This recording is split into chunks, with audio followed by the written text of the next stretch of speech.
L'heure de retrouver Fanny Agostini, c'est notre rendez-vous à la ferme en Haute-Loire, à Boissey. Bonjour Fanny. Bonjour Mathieu.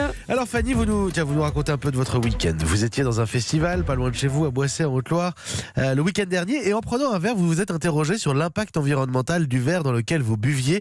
Une Eco-Cup, comme on dit, ces gobelets non jetables qui sont distribués massivement lors d'événements festifs.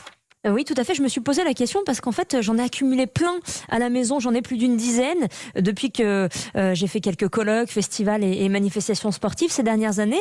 Et puis aujourd'hui, je me rends compte qu'ils me servent à rien. Ces Eco-Cups qui sont souvent estampillés avec le logo de l'événement, des gobelets collecteurs qui sont des souvenirs, des goodies qui nous rappellent un bon moment, mais qui ont tendance à s'accumuler chez nous. Ces Eco-Cups qui ont remplacé de façon fulgurante ces dernières années le bon vieux gobelet en plastique. Le bon vieux gobelet en plastique jetable. Vous n'allez quand même pas prenez son retour ce matin. Mais non, surtout pas. Surtout qu'il n'a pas du tout disparu de la circulation. Ce sera le cas en 2020. Ils seront enfin interdits par la loi. Et pour cause, je vais vous donner quelques chiffres clés. En France, on jette encore chaque année près de 5 milliards de gobelets en plastique. Si on en faisait une pile, eh bien ces gobelets formeraient une pyramide aussi haute que 25 tours Eiffel, large de plus de 6 km. Donc c'est quand même assez conséquent. Et par-dessus tout, les gobelets jetables utilisent 4 fois plus de ressources naturelles que les gobelets réutilisables. Bon, je ne vois pas par contre pourquoi on ferait une tour aussi haute. Alors, qu'est-ce qu'on a à reprocher, Fanny, à ces Eco-Cups? C'est quand même une bonne alternative.